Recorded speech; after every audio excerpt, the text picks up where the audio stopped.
you learn through the process of awareness and reflection. I honestly think that's the biggest missing component for most people is reflection. Why am I doing this? And what's my intention behind this? Like that's a big reason why I quit drinking 2 years ago now is it just didn't make sense.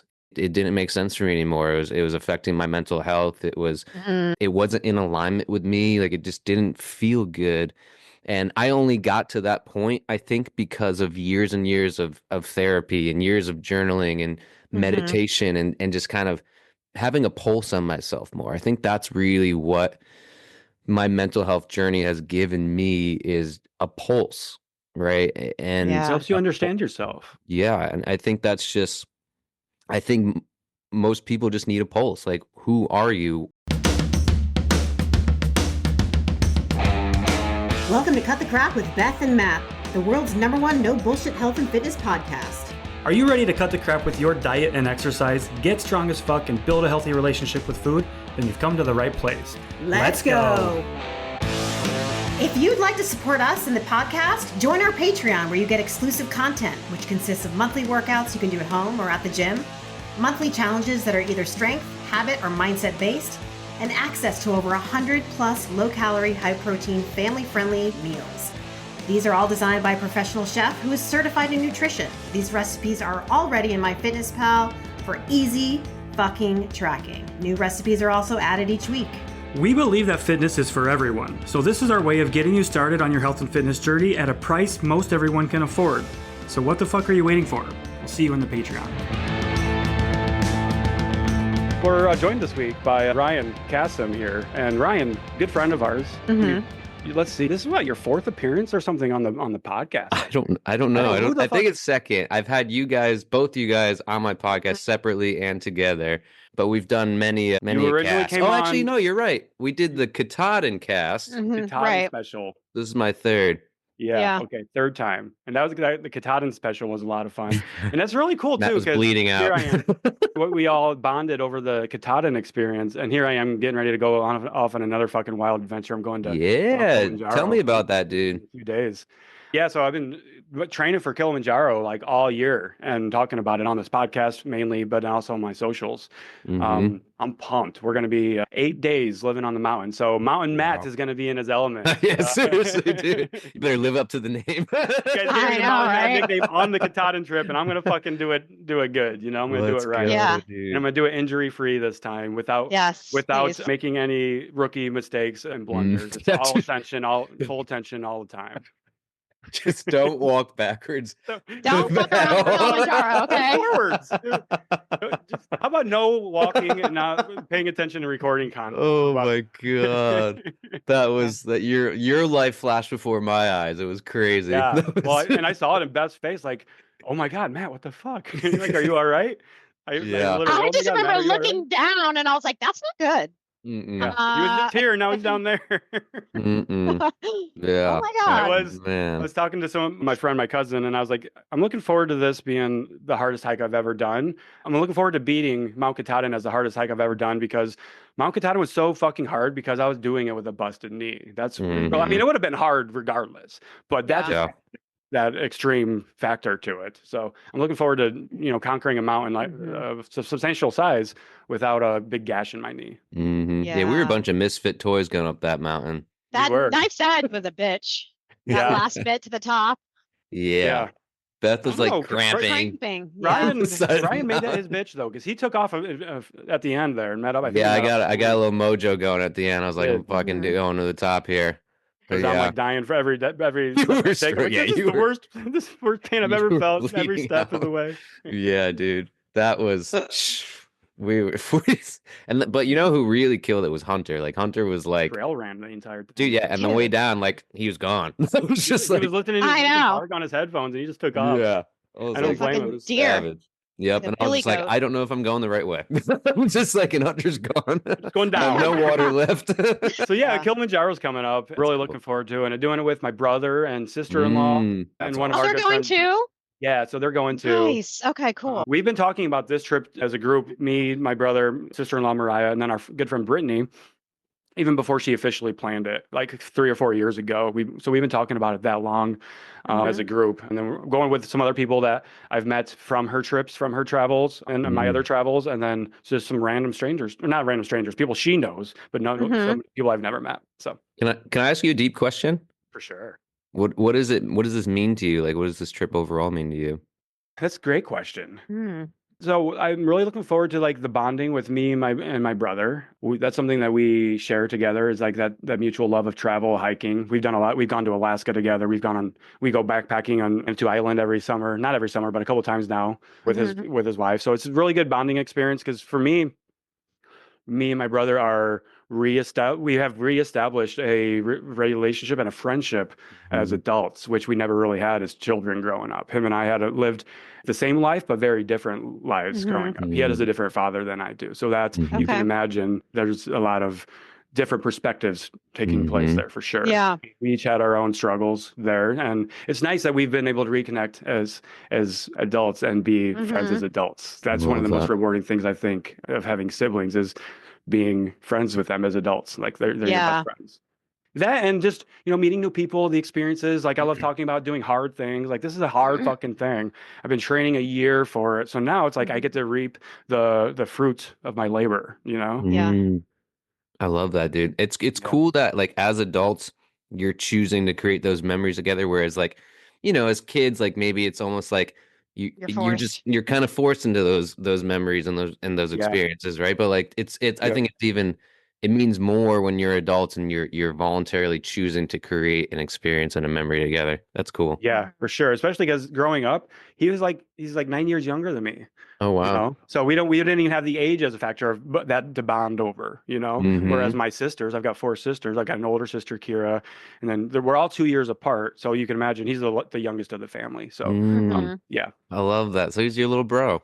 Little bro, yeah, little big bro. I used to Nice. call him my little big bro when he was more jacked than I was. Yeah. Yeah, he started working out when he was a teenager with his bros and his friends. He played tennis, cross country, and stuff in high school. Yeah. And so he was jacked. Like he had the big biceps, he was strong. Yeah. Wow. So that's when I was calling him my little big bro. But now, now we're mutuals, so we're peers. I love that. I love that. That's Yeah. amazing. Definitely. Cool. Sure, man.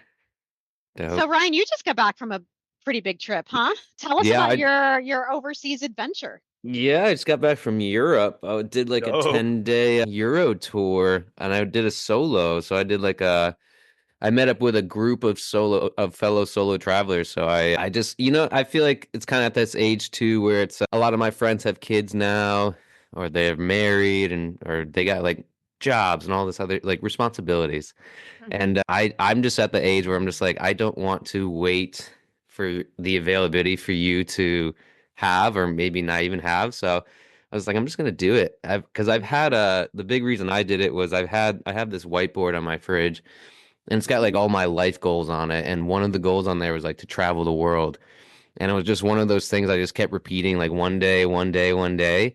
And then I was just like, "Ah, fuck it, man. I just gotta do it. Like and pull the trigger. So I just booked this solo trip to go with other people who I've never even met before. So it was a trip we went to Italy, Austria, Germany, and Switzerland. And we spent about 2 days in each country. We flew into Venice, Italy, spent about 2 days there. And then each country we took a coach bus to. So we all kind of like bussed together to each country. So I met a lot of like really cool people like from all over the US and Canada. It was really beautiful just to see Europe, because Europe is such a old continent, right? Like it's been around for centuries and centuries and centuries, and there's just so much history in each place. And it's just really cool to see like their architecture and how everything, like if something breaks or like it needs repairs, they literally go back to the old schematics from like the OG days and they rebuild it from that. And I just thought that was so cool how they just maintain history and they maintain that that culture. yeah, and they maintain that culture, and everybody from each country, like we had a tour guide from each country, like a local, and all of them are like so proud of like the place that they live and the country that they live. And everything was so clean, like they just take care of their streets and everything's like cobblestone. And like Austria and Germany were so and Austria, Germany, and Switzerland are so beautiful, like those Alpine countries, because they're just surrounded by the Swiss Alps, and it's just these beautiful like mountain towns. Like you guys have been to Denver, right? Colorado area. No, actually. Just to touch base in an airport, but I've never spent any significant time there. Okay, Yeah, so when you same. go to Denver, you're just surrounded by mountains, right? Yeah. It's like this beautiful, like beautiful mountains in the distance. So it's kind of like that, but it's even more intense. It's just like More the mountains are substantially. just so gorgeous. Like the Swiss Alps are just so gorgeous. And we went around the holiday season, so there's Christmas trees everywhere. There's Christmas markets all over the It's like the place. best time to go, I would imagine. Best time to go. It really makes it feel like the holidays. And yeah, it was just like such a cool experience to do, and just to see different cultures. And because those countries are so close together. So it's like New England area, right? If you have Maine, New Hampshire, Vermont, like all these places, we all speak the same language. Well, there it's all different countries. So everybody speaks like 2 or 3 languages at least. Oh my God. And it's crazy. And it's just everybody does that. It was just really cool to see. It was like a good integration of like culture and experience. Just like a good like, oh, like you did this hard thing of going by yourself to other countries, meeting up with strangers you never met before. And it was just like a really cool experience. And just like I called it like I called it my ball growing trip, right? So like it was just like you have these trips where you're just like your balls grow, because it's just like it toughens you up, and like you realize, oh, I can do this, and like it's not that hard to go to another country, and it's actually really amazing when you do.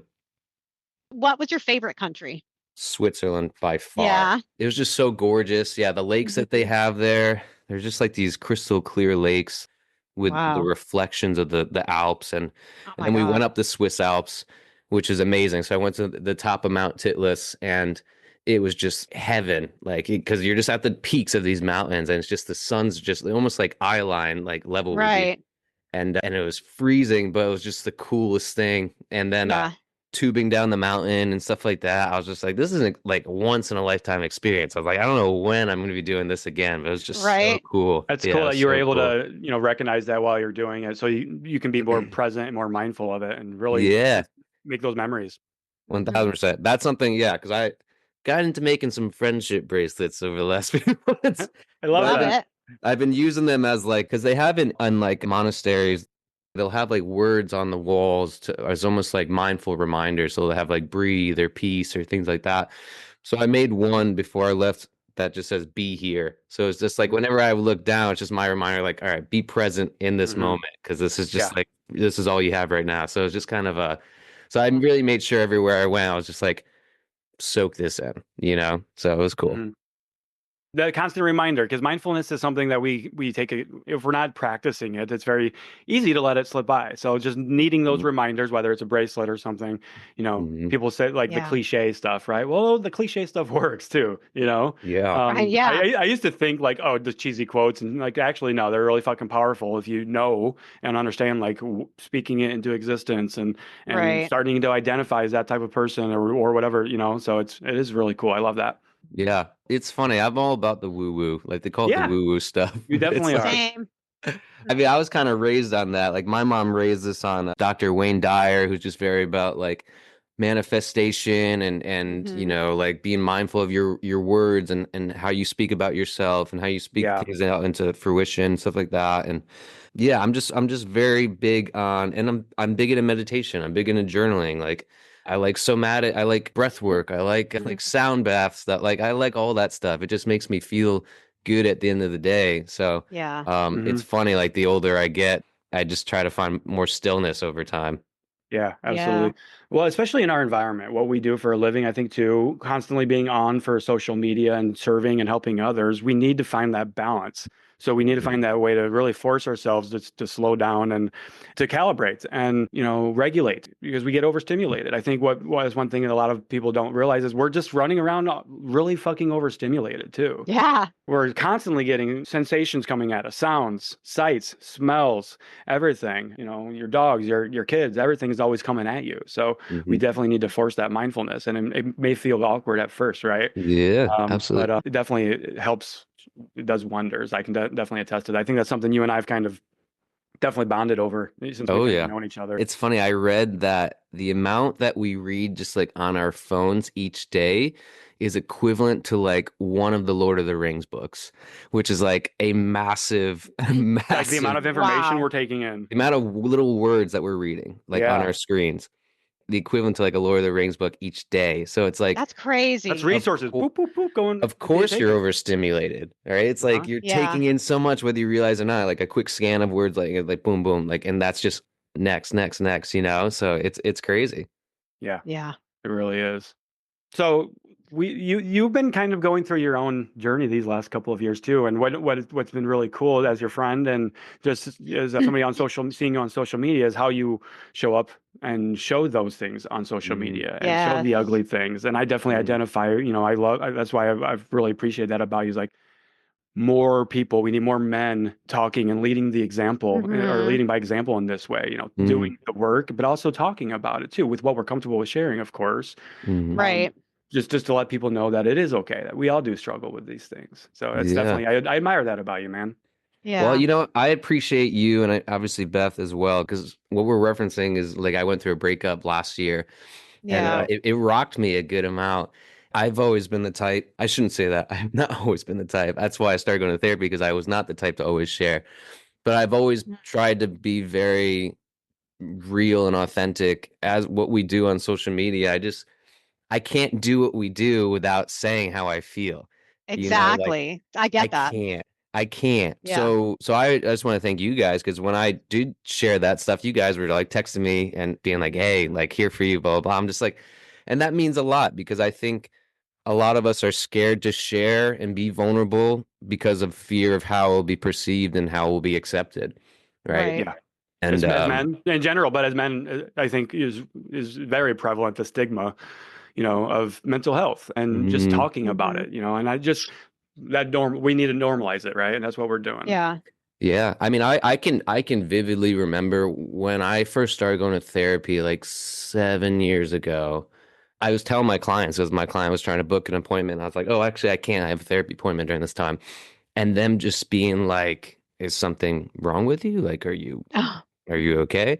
Hmm. And I just remember in that moment, I was like, "Man, that stigma is crazy." Like that Hmm. stigma, right? something They has probably didn't even mean to anything do. by that too, No, right? Like exactly. it's just instilled in us. Instilled, Yeah. right? And it's just but it's just so interesting, because I'm sure still these days too is people just think something has to be wrong with you in order for you to talk and Yeah. share and let what's on your mind and what's on your heart. So it's been really cool to see how mental health has just been talked about more over the years, like there's so many resources now. Like I see BetterHelp advertisements all over the place. Like I never saw therapy advertisements years ago when I started going to therapy. It was just like you had to like really do your research to find a And it was therapist Right. you had to know in your somebody. You got a area. referral as like a drug dealer. Like, hey, you Yeah. got somebody. Yeah. I Yeah, know. who do you see? Who's your psychologist? What's Yeah. It's so true though, but now it's all over and so much more Mhm. talked about. But it's always going to be a constant. It's always going to be a constant thing to have to be talked about. Yeah. And Mhm. for whatever reason, and Matt, I know you feel the same, Beth, I know you feel the same. It's like I just feel so called to talk about it. Like I just feel Yeah. like it's just like ingrained in me to just talk and be that. Like if I have to be that person that's just like vulnerability and sharing my mental health and my struggles, and even when things are going well or things I'm learning, like I'm always going to be doing that, because it just feels good to be the person to say like you have permission to do this, right? Like Yeah. Yeah. you can also do this too. You don't need to wait for somebody to tell you it's okay. Like it's okay, you Right. know? Mhm. Yes. Yeah. That's how I feel What? about talking about drugs and alcohol. Hmm. Mm, Yeah. yeah. And then you get the people that are like, you should just stick to nutrition. And I'm like, Yeah. no, this is It's my like, no, fucking I'm page. here to talk about Okay. health, I can actually, talk about whatever I want, and alcohol and drugs do have to do with health. So, and Yeah. fitness. So deal with it. you And it's your know, story too. It's like, I'm a much better coach right. because I talk about this. Exactly. Why would I keep inside who I am as a person, who made me who I am You're today? not ashamed of that person, No, I'm right? not. Like, And I think a not lot of people talking. are ashamed, and that's half the reason they stay stuck. Hmm. Hmm. Yeah, they They're deny afraid to that. own up to their shit because it makes them feel like maybe someone's going to shame them. Yeah. Hmm. Yeah. Well, That's a big reason, like shame and guilt are big reasons why people don't speak up. And it's Yeah. it's right. also it's a fear of kind of like we said, it's a fear of like you'll be excommunicated from your community, like that you'll just be Right. shunned. And Mhm. for some cases that is, right? Like some cases like people Hmm. will shun you for whatever, like you're an alcoholic or you struggle with mental health or things like that. Like but you're gonna find community where you're accepted in it, right? And I think Exactly. that's why it's important you talk about it because you've probably Hmm. opened doorways for people in terms of Oh that. yeah. That's why Matt and I will talk about mental health as well too. It's just because like Hmm. it opens doorways for people, you It know. It's like does. Yeah. and that's just starts a conversation and letting people know like, hey, we all You're kind of not struggle alone. with this. Mhm. Question for both of you guys, Ryan Hmm. first, and because Beth's question might be a little bit different. Ryan, were you scared to start talking about your mental health, struggles? Not even the struggles, but just, raising awareness to mental health, the good, the bad, the ugly, everything in between. Did that make you nervous talking about that at first? Yeah, I mean, my biggest fear was because my closest friends and family didn't know I was struggling. Like the reason I started going to therapy was because this gym regular, his nickname was the Dragon, but his What a first cool name was fucking but nickname, his by the first name way. was Courtney. So it's like the funniest, like, oh, you have this crazy gym name and Right. your real name's Courtney. It's like two different dichotomies. But he just approached me in the gym when I was working out one day, and he was just like, "Hey, just want to let you know I could tell you're struggling. Just want to let you know it's all going to be okay." And he kind of left me with Mm. that, and then I just started breaking down, crying in the middle of the gym. Complete stranger. Aw. That's kind of when I realized that this facade that I was putting up, like this happy, smiley person, people are seeing through this shit now, you know, and it's no longer my shield. So that was my entrance into sort of mental health was like can't hide it anymore. So that my big Yeah. fear was sharing that with my family and friends, you know, like Mm. asking my mom for a referral to her therapist. That was what scared me. It wasn't so much like sharing things online because I don't have as much connection to my mom. I mean, not my mom, Mm. but like these people online, right? It's like Mm. I can share this better online than I can with the It's easier to closest be people to authentic me. because you don't, yeah. That was always my thing I had to work through too, was having hard conversations with those I love because of fear of what my thoughts and feelings might do to them, right? It was almost just like I don't want to let them know I'm struggling because then they have to worry about me. Or what if I say something that hurts them, right? It's like, but it's you kind of work through it. Once I started going to therapy, I just realized like I'm hurting our relationship because I'm not speaking, Right. right? Hmm. And I'm hurting myself because I'm not speaking. So it was the hardest thing for me was sharing with friends and family because that was just my admittance that like the guy you've been talking to, the guy you've been laughing with, your son, your brother isn't okay and Hmm. hasn't been okay for a bit and it needs help and it's hard to ask for help and it's scary to ask for help. So that was the hardest thing because that was another Mhm. conversation I had to have with my mom. She was like, "Well, what's wrong?" Blah blah blah. And when she asked me that, I didn't know how to say what was wrong because I kind of didn't really know yet. I Yeah. just knew I was really stressed and I knew I was depressed, but I didn't know the roots of it yet. And that wasn't until I started going to therapy for a bit to uncover the roots of it. But to answer your question, it was never hard to share. I wouldn't say it wasn't as hard to share online. It was just incredibly harder to look your mom in the eyes and say, I'm not doing okay. I need to go to therapy. Hardest thing ever. Even Yeah. and for me especially, not especially, but for me, my perspective was my mom was always offering like, hey, Mm, you want to go talk to my therapist, you want to go talk to my psychiatrist or whatever, right? Mm. What's wrong, Matt? Like, everything okay, right? And me, mm, my natural defense mechanism, everything's fine, right? mhm. Right. Typical masculine bullshit, the toxic Yeah. masculine Hmm. bullshit that we have been doing for years. So once I was able to, that was not serving me. So Hmm. accepting help, Yeah. not necessarily admitting, well, maybe, yeah, accepting help, even though it's being offered was one of the hardest things for me. I 'Cause Hmm. love that for a your lot of mom those same offered reasons. that though. That's Mhm. that's pretty Yeah. amazing. Yeah. No, my mom's been great. My mom's great. That's awesome. You're Yeah. close to your mom? Very close. Yeah. Very close. I'm with my mom and dad, and that relationship got strained there for a while when I Yeah. I was remember going Mm, that. through this shit about last 2 summers ago. Hmm. Um, when I was going through my own shit and relationship ending and me just not knowing how to handle, like, make sense of anything I was feeling. When I was like, holy shit, like that's when I got like, it's the anxiety and depression when I was struggling with, right? So yeah, because my feelings and confusion were misguided at that time, and they were going back to like how me and my brother had two different perspectives growing up. A lot of that was misguided childhood stuff that I needed to work through with my parents, and I wasn't doing it in a healthy way until I started seeing therapists and processing it and getting to the root causes of what's actually going on. Absolutely. Which is now, it's awesome because now we have our relationship is even stronger now, right? It was very fucking rocky there for a minute, but it's stronger now. I love that. Yeah. So yeah, it's great.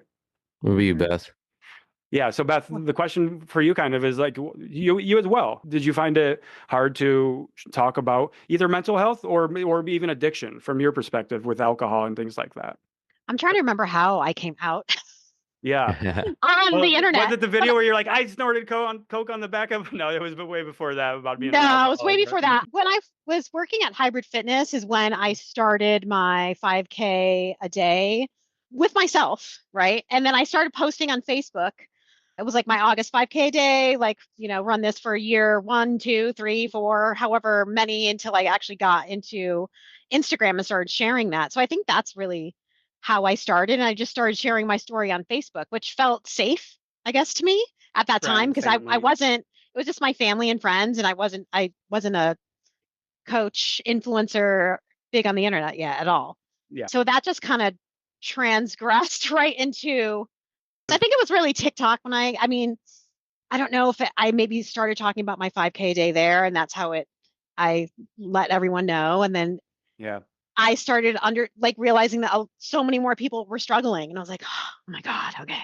Maybe feel so much more calm because it's so intense when you're, letting the world know that you have struggled with something that really I felt so much shame towards it in my early sobriety days, because there wasn't much for help on the internet. No one was really talking about it. It was like AA was the only thing that you really had available. So now that there's more out there and more people are talking about it, I'd started feeling more comfortable. And now it's like my mission. Do you remember the first conversation you had in person with somebody when you admitted that you had a problem? Yeah, that was in my fucking the first time I walked in AA. I told Mike, obviously Mike knew. I was like, I can't do this anymore.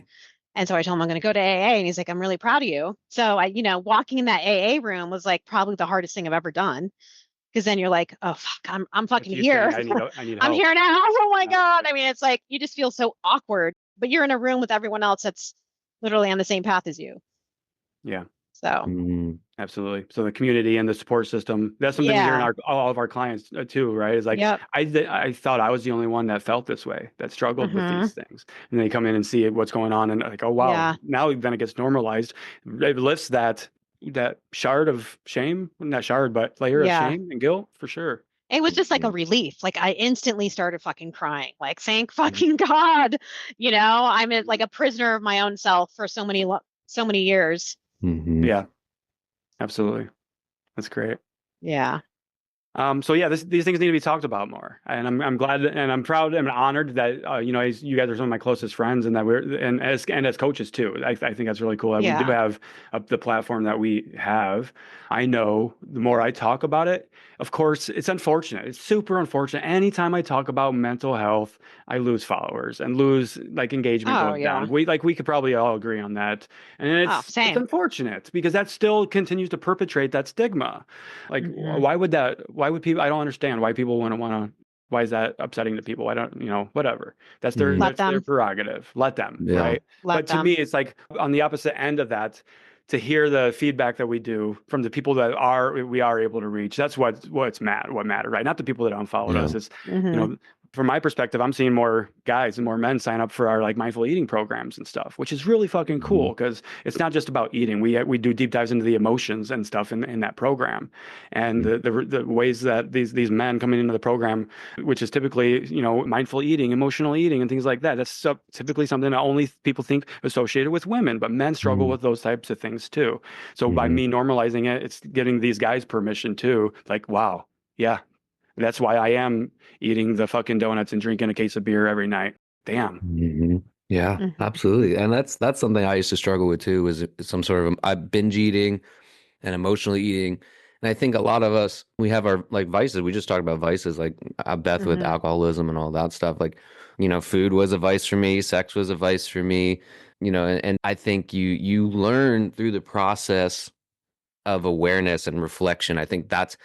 I honestly think that's the biggest missing component for most people is Mm-hmm. reflection. Why am I doing this? Mm-hmm. And what's my intention behind this? Like that's a big reason why I quit drinking 2 years ago now is it just didn't make sense. It didn't make sense for me anymore. It was affecting my mental health. Mm-hmm. It wasn't in alignment with me. Like it just didn't feel good. And I only got to that point, I think, because of years and years of therapy and years of journaling and Mm-hmm. meditation and just kind of having a pulse on myself more. I think that's really what my mental health journey has given me is a pulse, right? It And Yeah. helps you understand yourself. yeah, and I think that's just I think most people just need a pulse. Like, who are you? Why do you do what you do? Do you enjoy that? Like, what do you want to get out of it? What's your intention behind everything? So I think that's a big reason why I used to binge eat. It's a big reason why, like a lot of it was honestly like abandonment issues, like if it, or is like trying to get a girl or things like that. And when you didn't get it, I would self harm in those ways, right? So that's really what the gift of like this mental health journey has given me is a pulse on who I am and my gut is strong, man. My intuition is strong. And that's really like when I follow it and I listen to it, I just feel good. I feel a lot better. Mm-hmm. Yeah. Hmm. I wish more people would actually take a moment and reflect on if what they're doing is really aligning with the person that they want to be Mm, mm-hmm. Yeah, instead of absolutely. consistently like spiraling into these cycles. It's like, that's the hardest thing to admit, though. Yeah.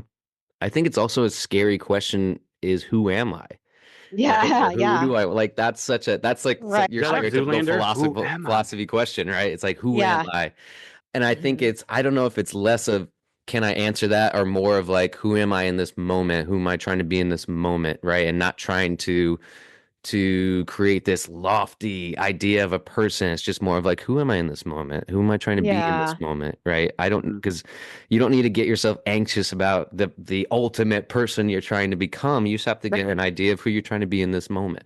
Mhm. Because that's what you have, right? And that's that next step that's going to lead you into, okay, I think I'm getting some semblance of who I'm Yeah. trying to be, right? And what resonates with me. Get Yeah. curious. And I love how talking about why. Like, it's a really powerful question. That's something we were doing with our challengers when they started last week is just get really curious about yourself. Keep asking yourself why. Like ask yourself why 5 times, right? Ask yourself why. Cool. Now you got the answer. Why to that? Why to that every time? And it really Hmm. helps you get deep really quickly. Start peeling off Hmm. those layers. Right. Like why like here's a question. Like Matt, why was it important for you to reconnect with your brother? That's a great Mm. question. I think because as I was growing up, doing my own maturing as an adult, I realized I never really knew my brother, Mm, and I think I had some probably not regret, but just I wish things were different growing up for us. So Mhm. that I have an opportunity to do that, right? So why not Yeah. take that opportunity? That story doesn't need to end as we didn't have a good relationship as children, and so we're not friends as adults. It doesn't need to be that way. Right. Right, Matt. I That's rewrote the fucking story. Me and my brother are rewriting the Mhm. story, and it's not been easy, especially as Yeah. I'm not going to talk about their business, but we've all had family problems as we've all been doing our own healing separately. And I hope at one Hmm. time, at some point in the future, all the healing everybody's doing separately brings us all back together as a family, even closer. So, Yeah. yeah, it will. It will. yeah, I I agree love with that. that. I love that. Hmm. Yeah. Beth, you have a good relationship with your brother, right? Yeah, we do. We never did as kids though. So what I changed? mean, he was 12 and I was 18. So he was the annoying fucking brother and I was the one graduating high school. Like, get away from me. You're so annoying. kind of thing. Mm-hmm. We Right. would have massive fights. See, like he would throw knives and fucking boots at me. I mean, we were like horrible to each other. That's why it's funny that we're going on this trip and the trip that we took, I was talking to you guys about it when we were kids. Mm-hmm. He was a fucking disaster. He was the Ha. same age as Johnny is right now. And he was Wow. Mike was like, your brother was so annoying on that trip. That's right. Mike goes way back. Yeah, Mike. I mean, he went with us on our family trip. We were dating, and that was actually the winter before my father passed. Okay. So it was the last vacation we ever took together. What was I going to say? I don't know. Your relationship with your brother. Oh, yes. So he was actually the first person that I was the first person he told that he was gay. Wow. So from then we've just been really close because, Mm. my mom, she didn't accept him. She was going to basically pretend like he wasn't her son. There's a lot still. She has never met any of his boyfriends. She will not talk about anything that has to do with his love life. So it's still something going on. So me and him, I feel like we're really tight because of that. That's all we have. This is all we have. Me and my sister and him is all we have because my mom and my dad really aren't there. Mm. I love that he took that moment to be very vulnerable with you, right? Mm-hmm. And that created that almost like forever bond because he in that moment he was like, I'm going to share the deepest thing about me right now with you. Mm-hmm. And that is I'm sure it's such a scary moment for him. Yeah. And I right away, I was like, I know you are. I knew ever since he was like growing up, he would steal my dolls. He would steal my paintings. He was just different. His voice never changed. Mm-hmm. And that's one of the reasons I used to call him a fag. I was mean, literally fucking mean. So the fact that he did tell me, and I lived in San Diego at the time, and I was living in the gay area of San Diego. So it was kind of like perfect. We were sitting at a bar, of course, because I was drinking. And then he told me, and I was like, oh, I already know. And then it was like, yay, let's go party. You know what I mean? So we've been really tight ever since then. I love that. Did you have a moment with him too when you shared about your alcoholism and all that? He was really glad. He's like, thank God, because he knew. Mm. Yeah, Mm. he knew. So you both had each other. You continue to reinforce that relationship. Yeah, he knew. He came to visit me in LA at my worst. That's when I was like on meth and working in the bar, and he knew. He was like, you are so fucking crazy. I'm like, but he didn't tell me then. It was like one of those things where I wish someone would have had an intervention with me. No one did. I mean, is that anyone else's fault? No, but I was that bad. Like, why didn't anyone do anything? Well, I think that's like that's a direct thing for mental health too, though. It is, yeah. It's like, fuck, I wish someone would have been like, you need fucking help. Like you're fucking crashing right now. But no, I everything that I've done, it's because of obviously also addicts can't be told you're an addict, right? I was just gonna ask you need do you fucking think help. Do you think that would have went over? Down, I was like, I was like, why isn't anyone noticing that I'm struggling right now? And that kind of almost kept me going. Yeah. Well, that was my No one the random cares. person at the gym that told me that they could tell I was struggling. That's what it took. It wasn't any in my family. It wasn't any of my friends. I think sometimes the people that are closest to us, it's one of the scariest things to tell somebody, like, I know you're struggling, right? Because you kind of want to just keep status quo and like, kind of keep the peace, right? Yeah. It's scary because that's a vulnerable thing too, maybe not call someone out, but to be like, hey, I see you're not doing well. Are you okay? Are you okay? And that's a really hard question to ask anybody. Right? Because I think our own fears, right? Like put yourself in that place when anybody else you've been in that situation with. It's scary because you're like, can I handle what they're about to say? Do I have the advice they need to have? Like, am I the person they need right now? Right. I think we all go through because that's another vulnerable thing too. It's like asking someone if they're okay and actually being there and seeing that out. Yeah, absolutely. Receiving that question is also can be terrifying. When that question just pops up, especially like on a text message, are you okay? Is everything okay? Yeah. If you don't know how to handle it either, like if you don't know your own emotions, you're like, yeah, everything's fine. Even though deep down it's like, no, I'm like, why am I'm anxious. I'm stressed. I can't focus. What's going like, no, I'm not okay, but I don't know why. So that was one thing my mom would always say, I know you're going to say what you're going to say, but I'm going to ask anyway. Is everything okay? Everything's fine, Mom. Everything was always fine. Everything was always fine. Yeah, that's so true. No, it wasn't until I finally was like, yeah, no.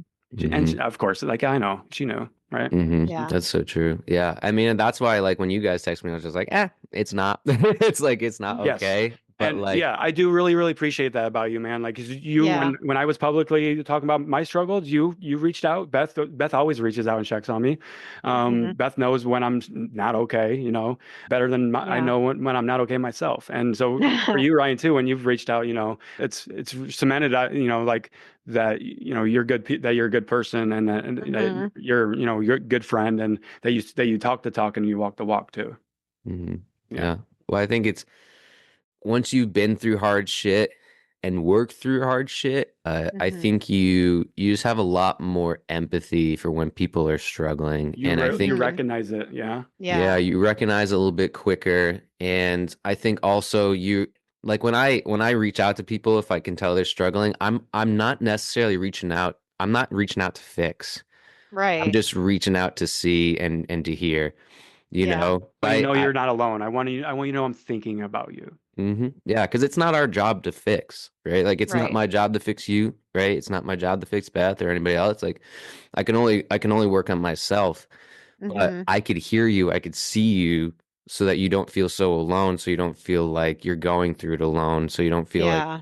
it's an endless struggle. Mhm. And I think that's the important part. I think that might help people help others because don't try to be a fixer, just be a seer, be a hearer. Yeah. Like, how can I support you right now? Is there anything I could do to support you? And I think that runs true with even people going through like grief, death. I have a very hard time when if someone dies or something, I don't know what to do. Hmm. Mhm. Mhm. I How mean, do I, yeah. because I've been through it so much Hmm. that it's like almost if someone was to say that to me during that time of like insane grief, I probably wouldn't even remember. But it's like, you just want to make sure that people know that you're there if they ever Hmm. want to talk. Right. Yeah. Right. Mhm. Totally. And that's your what you just said there about not knowing how to grieve, right? I think that's a really good example of that. Is like just this week, we've lost somebody that's a friend of ours and really important in the community. So I want to take a moment to kind of honor him in a way and just share a memory with him, I guess. So we lost Chris O'Donnell over the weekend, and this is somebody that I really look up to and looked up to as a man, showing up the way he did on social media by showing up in spite of when he was struggling and normalizing like, hey, it's okay to struggle, and talking about his depression that he struggled with his entire life, severe depression, and his own substance abuse stuff too, with drinking alcohol. I know him and Beth bonded over that, and for me and him, I just really always appreciated that about him. So I'm gonna continue to talk about those types of things, and that's the Yeah. best thing that we can do is let people know that we're here for them and it's okay to not be okay. Mm-hmm. Hmm. And the best place for anybody to be is here. So Hmm. no matter how hard it Yeah. is. Hmm. Hmm. Yeah, absolutely. I think, and just thanking people when you have the chance that you're grateful that they're in your life and grateful Hmm. that like share a favorite memory or things like that.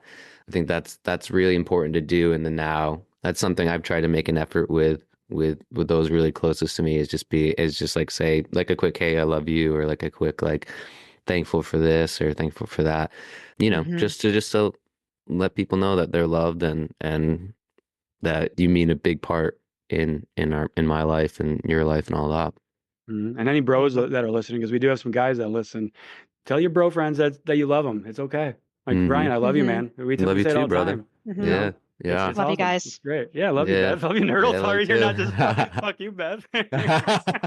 Love you, bro. It's like, 'cause Beth is like Fuck you, Beth is Beth. what how Beth we've all Get come out of here. together. So from day one, it was the bromance. That was Yeah. we were talking about the bromance. I think even on the podcast, the Hmm. first time we Hmm. talked. So Yeah. yeah. But you know what? That is such a big thing too, is that was such a big like obstacle with my best friends, was telling them you love them.